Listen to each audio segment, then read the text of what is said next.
1947 August 15-ന് സ്വാതന്ത്ര്യ ഇന്ത്യയിലെ ആദ്യ പ്രധാനമന്ത്രിയായി സത്യപ്രതിജ്ഞ ചെയ്ത് അധികാരമേറ്റ നേതാവ് ജവഹർലാൽ നെഹ്റു.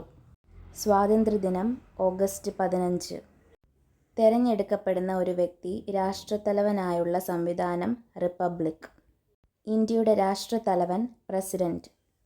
ഇന്ത്യ റിപ്പബ്ലിക് ആയത് 1950 ജനുവരി 26. ഇന്ത്യയുടെ റിപ്പബ്ലിക് ദിനമായി ആചരിക്കുന്നത് ജനുവരി 26. ഇന്ത്യയുടെ റിപ്പബ്ലിക് ദിനാഘോഷങ്ങൾ ഔദ്യോഗികമായി നടക്കുന്ന സ്ഥലം ന്യൂഡൽഹി. ഇന്ത്യയുടെ തലസ്ഥാന നഗരം ന്യൂഡൽഹി.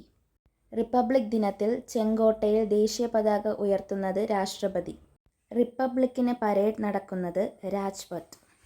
റിപ്പബ്ലിക്കിന് പരേഡ് നടക്കുന്നത് രാജ്പഥ്. റിപ്പബ്ലിക് എന്നാണേ, സോറി ട്ടോ, ടൈപ്പിംഗ് മിസ്റ്റേക്ക് വന്നതാണേ.